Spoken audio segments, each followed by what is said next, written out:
You need people who understand your needs and are committed to helping you make it happen.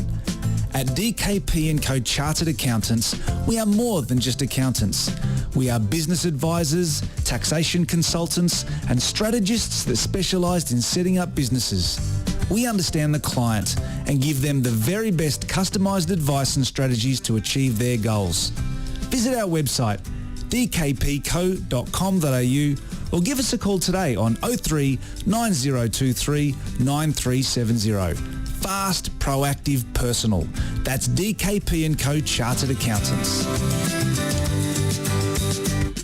Are you a professional optimised business?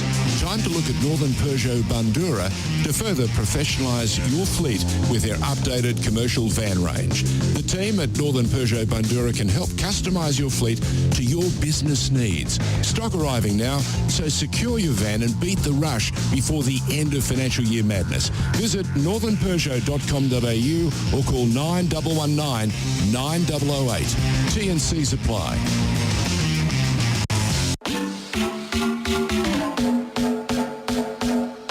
She lays it off. Teresa Polias. It's an absolute peach. Is driving. What a hit from Melina Reyes. Wow. And Sam Kerr has a hat-trick. And thank you for joining us for another edition of Radio Dub this week. We really, really appreciate it. And, when we got to return, it's when we come back, we always need to bring, that the right energy. And obviously it was International Women's Day yesterday. So obviously if you're watching the stream right now, you know that Oscar and Lockie are not here, which I think it fits for the day. It fits for the week, really. So I said I need to call somebody in. I need to call in the number one co-host. And that means I'm lucky enough to be joined by Miranda Templeman. Miranda, thank you for joining me this evening, actually. Yeah, thanks for having me. It's good to be back. It's good to have you here because I was done. It was enough talking to Lockie and Oscar. They were great, but we want the players' minds. We want to understand what really goes on in the player's mind. But you know what, Miranda? Not only am I joined by you this evening, we're also lucky enough to be joined by Canberra United midfielder, star.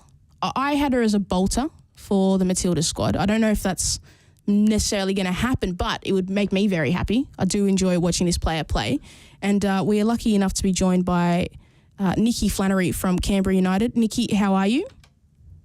Hey, good, thanks. How are you guys? It's good. Now, see, I feel outnumbered. Usually it's me and just football people in football media.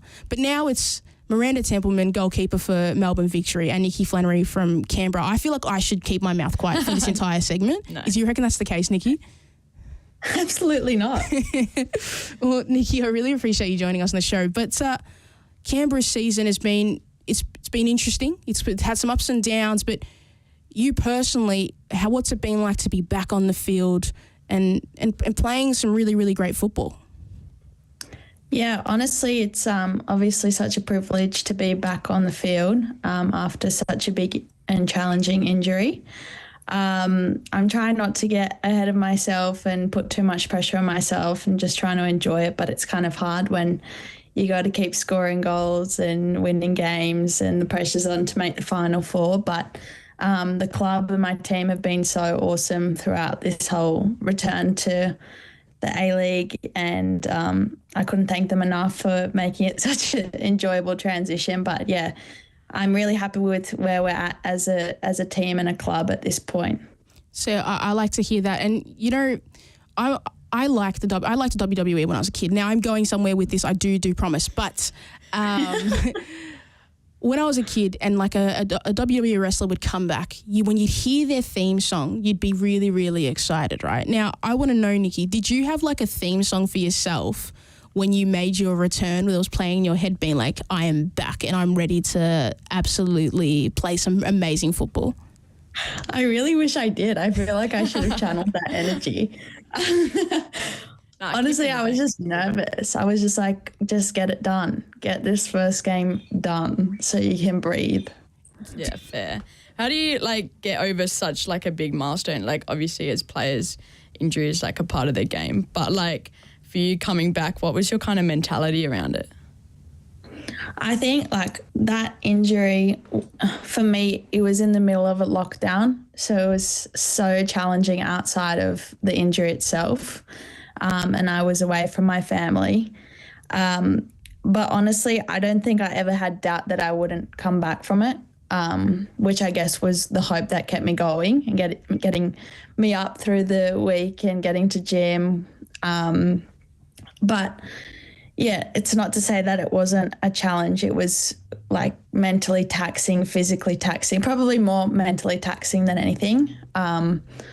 But, you know, I'm hoping to kind of share my story and what I went through and things that I found helpful throughout that period of time in the hopes that I can help other people. The difficult thing is that everyone's journey and return to sport with an ACL injury is so different. So you could literally ask someone for help, but they have had a completely different path. So, yeah, you know, I think just having a good support network was the biggest thing for me to get back. I want to just obviously we weren't focused all on the injury because you've been so incredible coming back, but the injury is such an important thing to speak on. I want to get into the player's mindset. When you get the injury, what's the most mentally exhausting day? Is it the day where you get the injury, or is it the last day of your recovery when you're like, you know that you're going to make a return? What's at the point where your adrenaline and your emotions just at the peak? Oh, good question. I've never been asked that. Yes. Honestly, for me, the toughest day and the toughest thing for me to swallow was how easy surgeons say, oh, yeah, we'll just, you know, reconstruct your knee. It's all good. And I'm just sitting there freaking out. Like they say it's like a coffee date or something. But I think that was one of the biggest points where I was like, nah, this doesn't sit well. Like I've got to get myself back from this. Which is an interesting, I guess no one probably, I don't know, maybe people felt the same way, but surgeons just found it so easy to say something that was such a big thing for you as a person and as an athlete. Yeah, I reckon that was maybe the turning point. Nah, I reckon like I've never done my ACL personally, but I did have 18 months. Touch wood. Yeah, touch wood. Yeah, I did. I have had 18 months out with like a knee injury, a complex knee injury. So I think, yeah, as you say, everyone has their own journey. I think for me, it was a time like it was a weird injury. Like my kneecap was like dislocated, was like the worst bit is like the shock of you can see it and it's the worst. Yeah. But like the time sitting there and waiting for the ambulance and like waiting for everything to happen, I think that was my worst part. Like the unknown of you don't really know how much damage is done. You don't know how long you're going to be out for. Like you don't really know what's happening. Yeah. No, like, I've actually really thought about like the period of time where you guys are sitting for the ambulance. How do you? I want to pose this question to both of you, but how do you stop your mind racing and going to the worst conclusion? Obviously, the outcome at the end is not what you're after, what you were hoping, and things like that. But how do you stop your mind from going to all these different places? I think I knew. Like my body even knew because I didn't feel any pain, but my eyes said it all, apparently. And I think I just knew that it wasn't good. And I just said to the physios, it's okay. Like you can tell me that it's not good news. I'd rather you be honest than give me a glimmer of hope.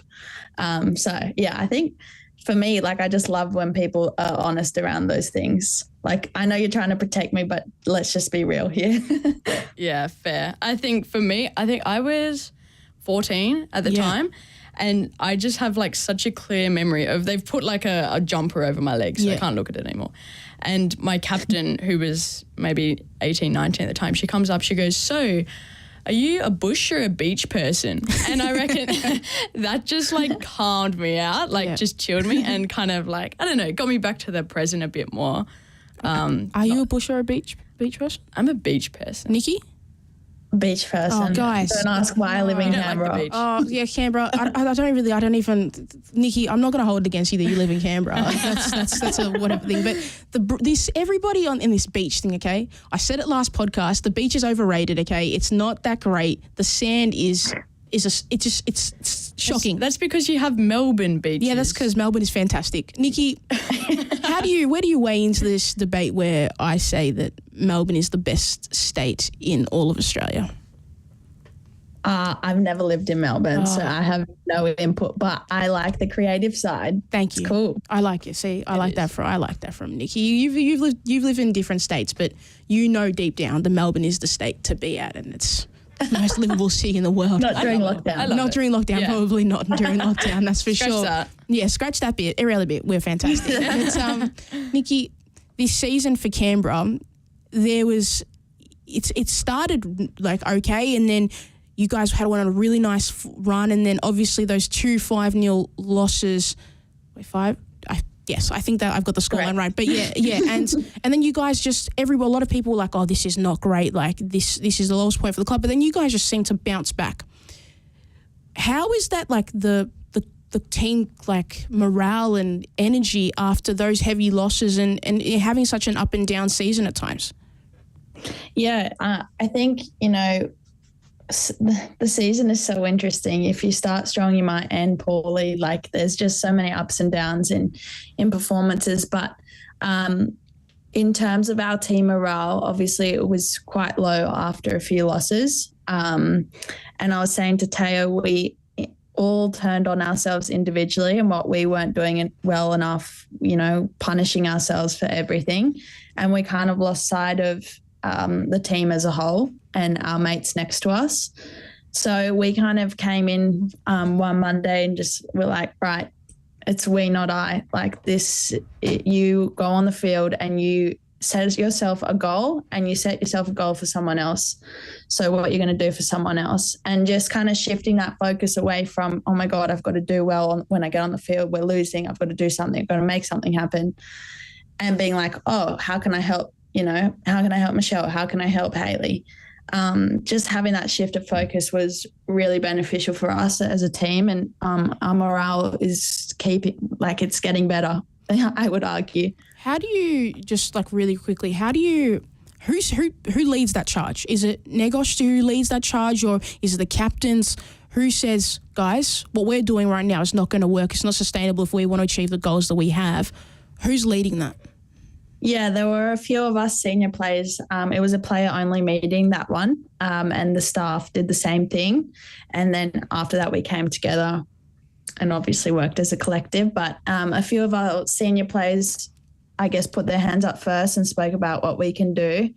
But everyone spoke. We made sure that everyone spoke and had a say about what was going on. And I think that's something that we have here at Canberra, is everyone being able to have a say and contribute in many ways. Yeah, definitely. I think one of the things, like, as a player that you can get stuck into, and I'm sure, like, this went through your mind at some point, is, like, when you're getting on the pitch and one thing after the other is happening and you're like, oh, I need to do something bigger to make up for that. And then that's, like, where the pressure sinks in you. And then that doesn't happen, and then you think you have to do something even bigger to make up for it. But I think what you touched on, like, about just doing the little things right and breaking it down, like, into its simplest form, I think you can really tell, like, the way that you guys have played recently compared to those games, like, it's massive. Like, from an outside perspective, you can definitely see, like, there's been work done. Yeah, absolutely. I think we're just all starting to complement each other on the field. And I guess that also takes time in such a short season to work out new combinations with new players. But hopefully we can keep it going. You see, Nicki, you've walked into what I wanted to walk into, okay? Because this finals race, I feel like we've got two of the biggest contenders here for this final fourth spot. And I don't mean to lock in the top three, but it just seems they're probably a little bit further to catch. Melbourne Victory, Miranda Templeman. Nicki, Canberra, you guys are still in the hunt for this fourth spot. all this nice that you guys are doing, I don't like it. I don't know what's going on. Nicki, are you getting that top 4 spot? Do you back yourself in for that top 4 spot? I absolutely back my team to get the 4th spot. I'll do the same. Yes, okay, good. Okay, I like this. But Game on next weekend. Oh, yeah. there's going to be an absolutely cracker of a game. But I want to, Nicki, so one of my favourite sayings is, I've applied it to coaches, but I think it applies to everybody. The coaching one was if you dress well, you coach well, and then you play well. But then I saw your teammate Grace Ma during the week speak about that same saying. And when she said that, I said, geniuses think alike. Nicki, are you confirming that can you confirm that Grace Ma is a genius? And I think she's stolen that saying from me, though, I will say. Are you talking about where she was getting her nails done? Yes, absolutely. Classic Grace move. Absolutely. You have to feel like you're looking good. Your nails are done. Yeah. Well, personally, I like getting my nails done too. You know, you just feel a bit better about yourself. Yeah. Gives you that edge. Do you have any lucky, I have a lucky sports bra. Do you have anything that you're like, I have to have this for me to feel the best? I'm such a wigger with this. I have a lucky sports bra, lucky pair of undies. No, fair. So fair. You're not trying to jinx anything, are you? No. I always have a chocolate milkshake the day of the game as well. What are we talking about? Nicki, stop right there. What? I know. People are like, Do you not why? vomit? Yeah, do you not vomit? No, you got to time it. Okay. Okay. What is this, like an hour out from the game, 2 hours? Like how long out from the game are we drinking the chocolate milk? And what's the brand? Not chocolate milk. I go to a cafe, get a proper milkshake. Okay. Like a classic. Oh, okay. A little bit more I respectable. usually have it. I have to have it by 10:30 if we play at 3. Yeah, okay. That's not that. Okay, that gives you enough time. That gives you enough. Because, if I was drinking chocolate milk, don't even try me on the field. I'm finished. All my teammates. Yeah, I'm finished. I'm not going out there. It's horrendous. Chocolate milk's supposed to be really good for you after a game. I've heard that. Yeah, maybe Nicki, maybe you're onto something here, Nicki. Maybe I'm Apparently just... milk hydrates you really well too. Yeah. Really? Are you like normal milk or this is controversial really, are you like normal milk, almond milk? What's the milk situation? Personally, I'm a full cream milk girl. I wish so bad. You can't have full cream. No, I used to love full cream milk, and then suddenly one day everybody was like, you can't have full cream milk, you're lactose intolerant. And so now it's almond milk and oat milk, which is whatever. You know, Perth has, nowhere else has it, high-low milk. What? Which is Nicki, you haven't heard this. You haven't heard this. This doesn't make sense, is what you're saying.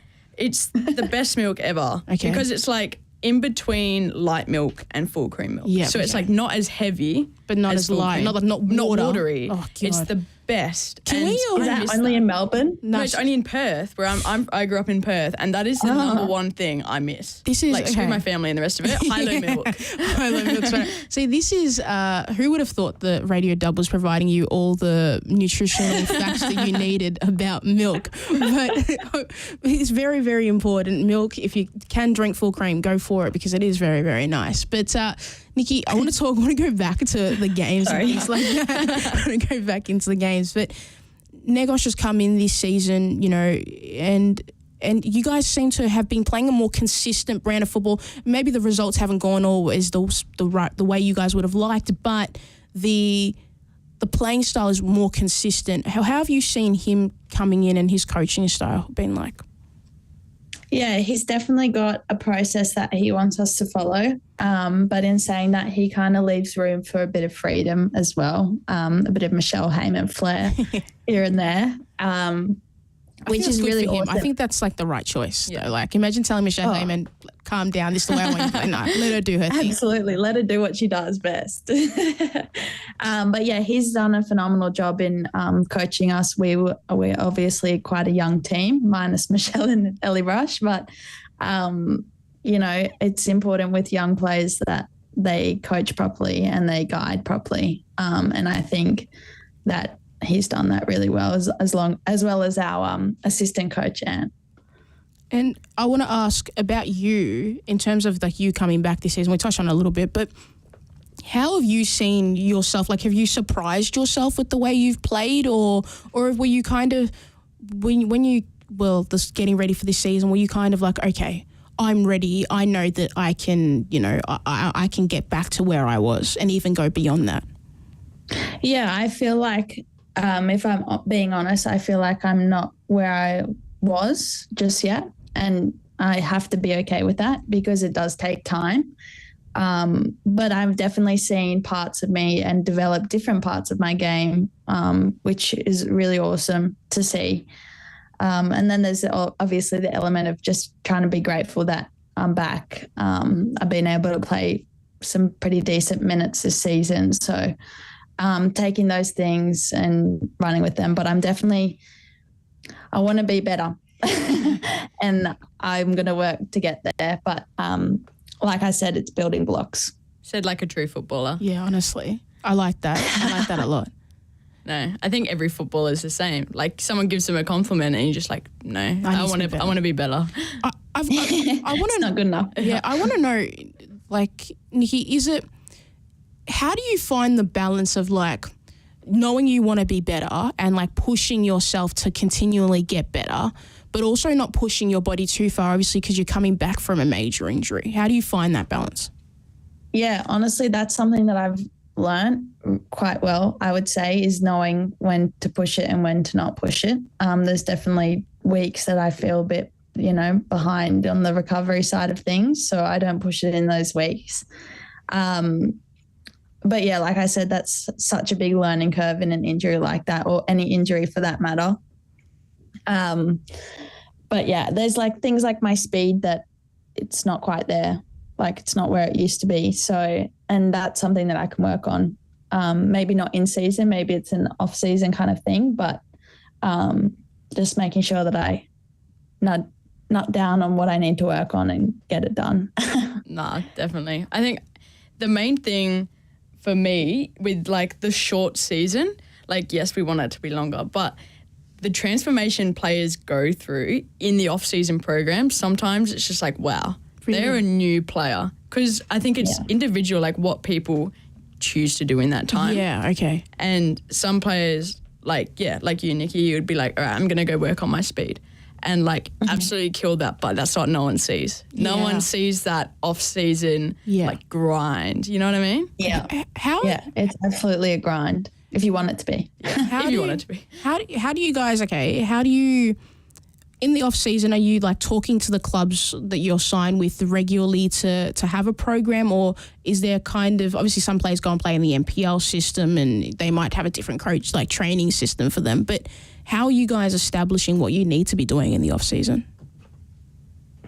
I think obviously at the end of a season, they kind of give you, here's a few areas of your game we'd like you to develop on. These things were really good, so keep them going. And then you kind of take those into wherever you go and develop other things that you may think you need to. And then I guess like in my personal experience, you touch base every so often, see how they're going. And then pretty much just get yourself in the right conditioning mode and everything to go again in the preseason. And it's tough. Like it's tough for them to be like, okay, go off and do these things. Like we can't have you full time, but we're getting there. Like we are getting there. But exactly. I'd like us to take a, oh my goodness. Oh my days. My nursery rhymes from a child. Like I want like a big step. I want us to take a big step. I'm trying to think of like these, the nursery rhymes where there's like Jack and the Beanstalk. I want one of the giant steps. That's what I want. You want a giant step. One of those, you got there in the end. Yeah, I got there in the end. But we want one of those giant steps in women's football. And we are getting there slowly. But obviously with Canberra, Central Coast Mariners coming in next season, the season is going to be even longer, which is fantastic to see. And do you think, Nicki, that the length, like the season extending, has it made it so much better and more competitive? Have you found the leagues to be more competitive? Because obviously in seasons gone by, people get out to a really quick start and they kind of just be set for the finals. But now with the season going longer, there are more like ups and downs that you see from clubs. Yeah, absolutely. I guess the more games you play, the bigger the chances to perform. I can't really compare it to last year, obviously, but since the previous season that I played, it's I love that there are more games. I love it as in terms of, you're in a competitive, high-level professional setup for longer, and it's really awesome for us as players and as athletes to be in that setup for longer. But yeah, definitely it gives you a bigger window of opportunity to find your groove. Maybe not from the first whistle, but maybe, firing in between. Yeah, but that's kind of nice to see though, because I think when you're in, like, just from an observer, when you're watching, you see, like, sometimes you get so late in the season and a player finds their form, but then the season stops, and then they go to either play an MPL or they're off, or they go overseas and things like that, and they kind of lose that momentum and that rhythm in their game, and in order for, like, the players to develop, like, fully, and, like, from my perspective, is you need to be playing consistently and in really challenging circumstances so you can elevate elements of your game. Yeah, massively. I think I remember this one time last year where it's still, I think, how many rounds was it last year? 14? 14 rounds. Don't ask me math 14 questions. rounds, 12 games, I think it was last year. And it was one of the first games of the season. I was still at Adelaide. And I think we were versing Canberra, actually. And we were down 1-0. Michelle Heyman has scored this goal, which was, I have to say, objectively, maybe 2 or 3 metres offside, right? And we have a drinks break, and I remember someone complaining, one of the players saying, you've just, like, that's a massive dent in our season, because, like, little things can have such a massive effect when there's only 12 games. Yeah. You know what I mean? Yeah. Like, it doesn't give much leeway for, like, errors. Errors, yes. That makes sense. Absolutely. And it's a difficult, like, thing when, things happen. Now, Nicki, I'm going to ask you a question now. You can say veto and we can skip the topic, so don't even stress about it. Obviously, this week, the news about the 3 points came out, which is controversial to say the least. And I think it surprised a lot of people. How do you guys keep that mindset being like, doesn't matter, those 3 points, still really disappointing thing to happen, but we can still make the finals, and we've just got to push even harder? Yeah, absolutely. I guess it's one of those things that, like, there's just a bit of background noise at the moment for us. As players, it's out of our control. So what we can do is just put our heads down and work collectively and together to keep winning here on in, not drop points, a bit of pressure. But I think we love it. No, but it makes the final race very, very interesting because when I look at the table, it's Victory, Canberra, Perth. I think Brisbane might just technically be out of it, but you three are all in the hunt for this final spot, and I'm very excited for the final round of the game. I don't know who's gonna win. Is there going to be a Melbourne dominance in the top 4, or are we going to get an outsider, which would be obviously, Miranda, I'd love to see the Victory dominance, but it'd be kind of sick. It'd be kind of sick to see a late charge from somebody else. It'd be nice. It wouldn't be that sick, I don't think. It wouldn't be sick for you, but for the spectator, I think it would be. It'd be really, really interesting. Now, Nicki, I'm trying to learn about the other states because I've only ever really been to Sydney, been to Melbourne. I've made a stopover in Perth for like 2 hours at best. What is there to do in Canberra? And is it true that it's just the one roundabout? No, there's multiple. What is there to do in Canberra? Look, the thing about Canberra is that if you have something to do, like if you're there for work, if you're there for football, if you're there for school, you love it because like it's very much like you've got your group of people, you got your family, you got your friends, you got your favorite cafes to bop into, and then you got your job or whatever. I personally love the slow pace vibe. I could never. My brain would be rattling for so long. I'm an overthinker, so as soon as I'm in Sydney, I'm like, oh my gosh, I'm overwhelmed. I should be busy. What am I doing? Everyone else is so busy when you get to Sydney, I reckon. Everyone just looks like they're speed walking everywhere. Yeah, no. See, that's why Melbourne's stressful. the best. That's why Melbourne's the best. We can be, fast paced, but we're nice and relaxed. It's not too bad. It's not too bad in Melbourne. That's biased. Nicki, I want to ask you: has there been a player that's surprised you, like watching this season? It can be from Canberra, it can be from anywhere, that you've watched their game and you've gone, oh wow, like they were better than the last time I saw them play, or they are such a great addition to the league? Oof. Good question. I'm trying my best tonight. I really am. You're pulling them out. Honestly, I can think of one player because we played her last week for Adelaide, Sasaki. Yeah. I think she's top class. She plays well beyond her years, like the way she plays. She reminds me a lot of a player that I played with at Canberra, Yukari Kinga. Yeah. She played at Melbourne City as well. One of the best players I've ever played with and probably ever will. I would say Sasaki's been awesome for Adelaide. She's just so composed on the ball. It's like time stops when she gets it. Is she? And I love, like, obviously I played with her last year, and I was so shocked when they, like, it was the big, like, just the end of preseason, and they said, oh, like, congratulations to Nano, like, she's upgraded from a scholarship contract. Oh, sick, yeah. And I was like, she was on a scholarship contract? Like, who's organising this? Like, I have to agree. Like, she is someone that has stepped up massively, and she's played different roles this year. She's played centre back. Yeah. She stepped into there, and even though, like, that's not her profile role, I think she, like, did a solid job. And, yeah, back in midfield where she shines, and I'm very happy to see her do well. She's lovely. Do you guys, obviously, like, lots of players move around, and Nicki, and they move around to different states and different clubs. When, like, and you maybe grew up playing against them or things like that, or you saw them in different, you know, amazing programs that you footballers are constantly in, does it create rivalries when you, like, play those teams, or where you're like, oh, I used to play against them, they're a really good friend, but does that make you have a rivalry with their team, just mentally in your own head? I guess so. Like, there's always, you got to try and prove a point. Maybe you've left the club, or you've moved to a club and you're trying to prove a point and trying to justify your decision. But I think it's awesome to have mates at different clubs. It's so fun to be able to play against them. You grew up with them. You grew up playing against them, with them.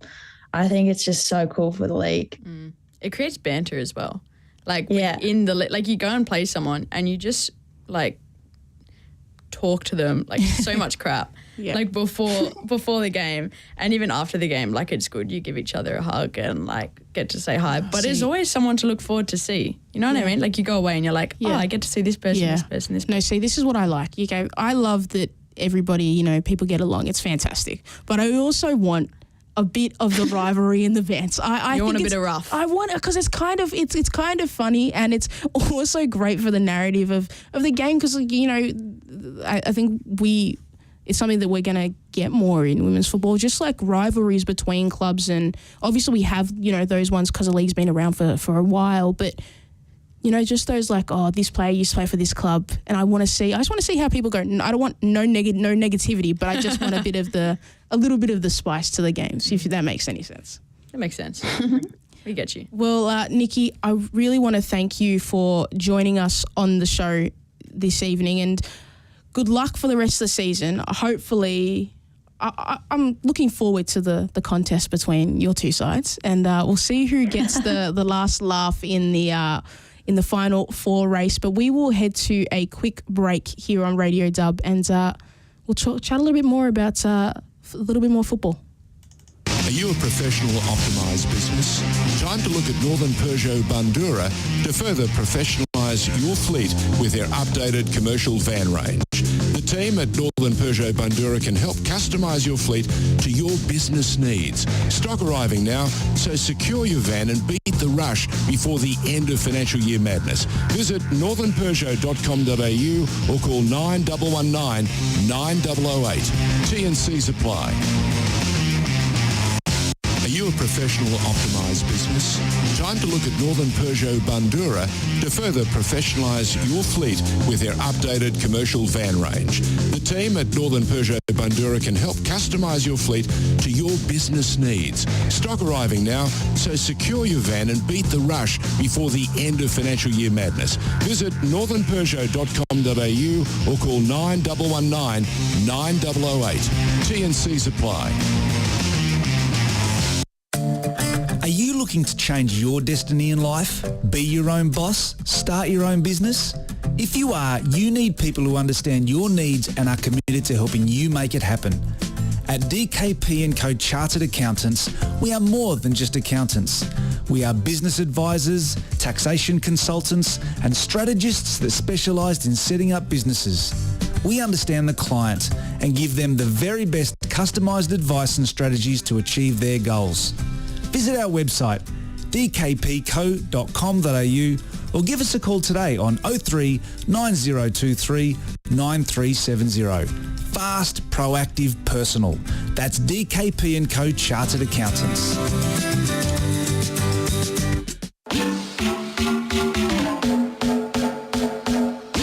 She lays it off Teresa Polias. It's an absolute peach. Is driving. What a hit from Melina Reyes. Wow. And Sam Kerr has a hat-trick.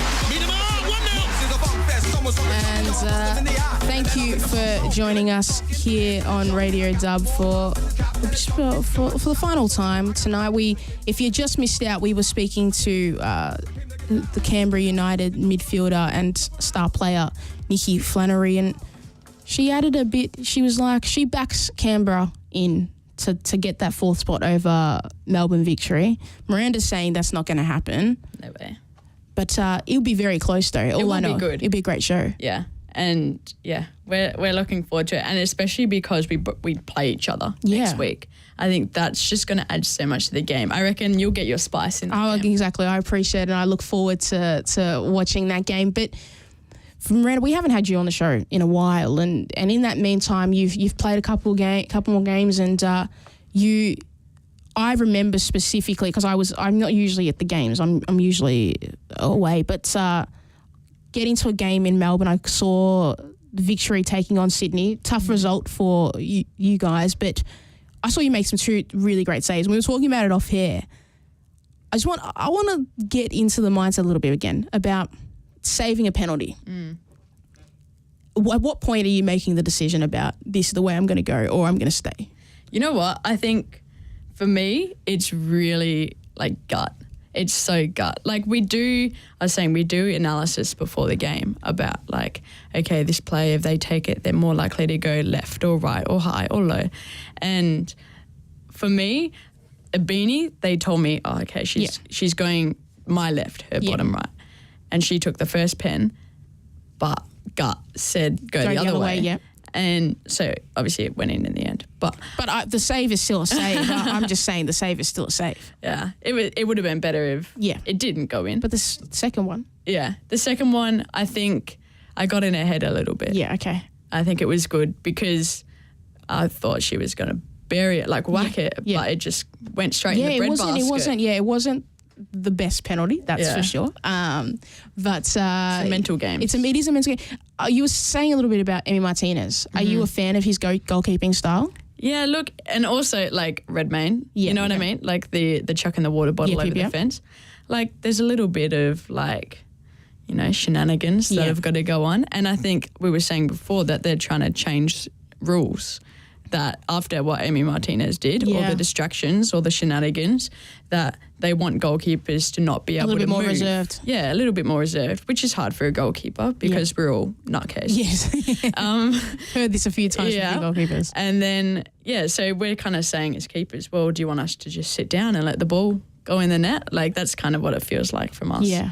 But also, I think if you remove that part of it, it's not as fun. Yeah, it's not. I like a little bit of the drama and the spice. It's always a little bit of fun. But for the Victory girls, this season's been tough. Obviously, you have the results maybe haven't been as consistent as it was for them last season. But obviously, you're new to the team this year.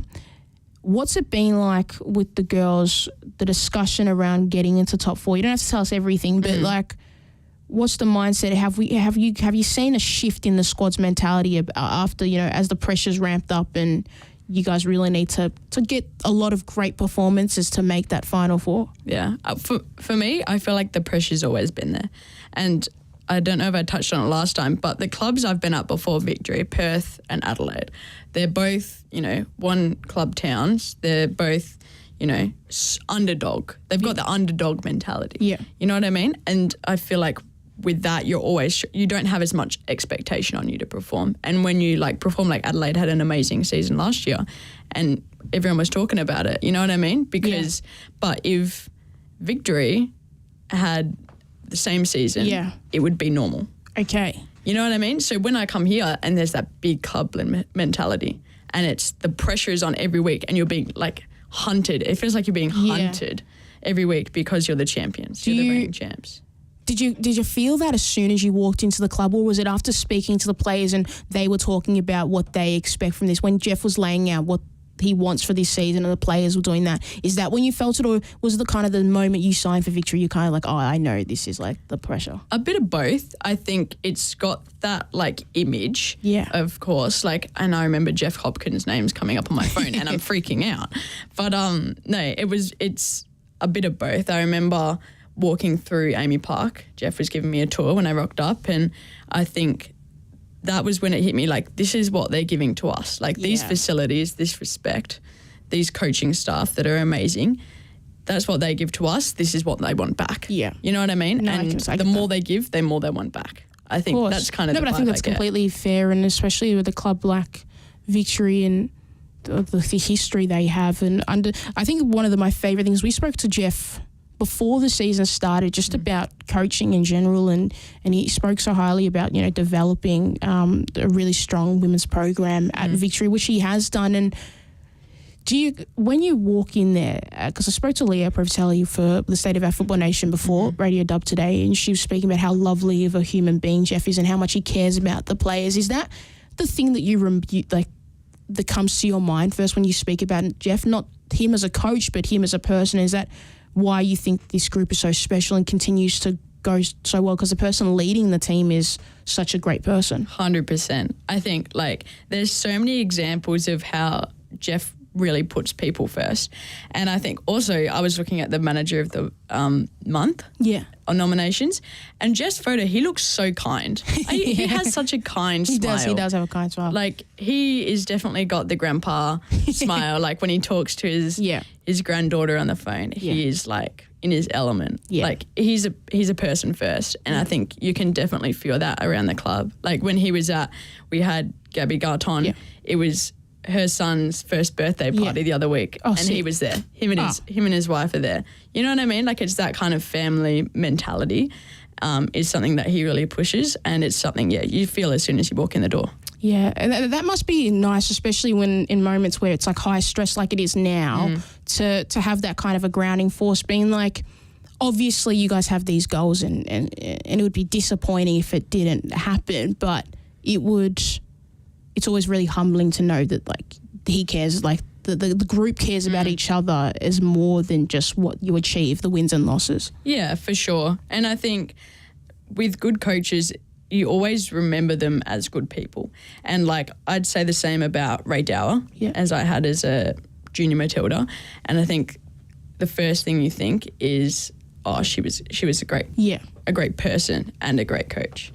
And I think the thing it gives to you is when they give you that kind of respect, you want to give so much more for them on the pitch. And it's kind of that you're working for them. Everything you're doing is to repay them for what they've given you. Yeah, of course. And I'm going to ask, Miranda, obviously you're here at Victory, and are you going to stay here during the off season and play the NPL? What's the go? Are you, because the season is winding down. Yeah. What do you have?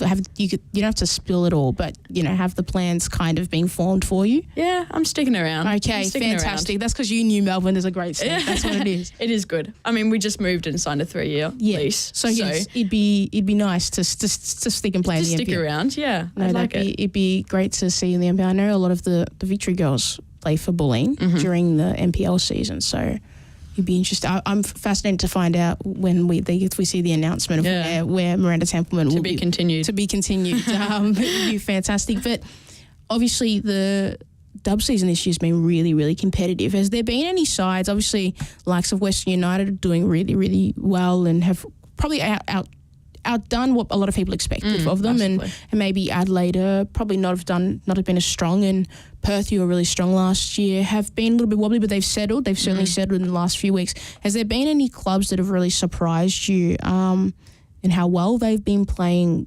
since the start of the season if you've watched it progress? I think Western is the main one that obviously jumps to mind. Like when we versed them round 1 and we didn't play them again yet. Yeah. Yet. Is that because I've heard from somebody that it was with Victory, it's frustrating that you don't get to face them again after suffering that loss in the first round. Yeah, I think it was a really frustrating thing because as soon as we got in the change rooms, everyone was like, oh, well, we'll play them at Amy and, on our turf and see what happens. And then someone said, oh, well, we don't play them again. And that was kind of like, you want to prove yourself. And I think as both teams go on through the season, you both progress, you both, there's different conditions. Like that game was hell in terms of conditions. I was calling that game and the wind was playing tricks on my mind. It was like 60 k's an hour. Yeah, wind. it was shocking. Like the ball would go and then it would just turn right back around and just chuck a Yui. And but you don't realise, like I was in the dugouts and you're like, oh, it's not that bad. Yeah. They're being dramatic. And then you walk out onto the pitch and you nearly get blown away. Unless you're kicking the football like a bullet, it's moving and not There's the way you want. There's no worse feeling than a goalkeeper knowing you have to take a long goal kick against the wind. Oh, yeah. I can imagine. Like, I want to cry. Shocking. It's so bad because it just comes back at you. Is that when you've just got to go with the short ball or like? Yeah, I think you have to. Sometimes you go short. Sometimes you kind of just kick it as far as you can. But like flat. Yeah.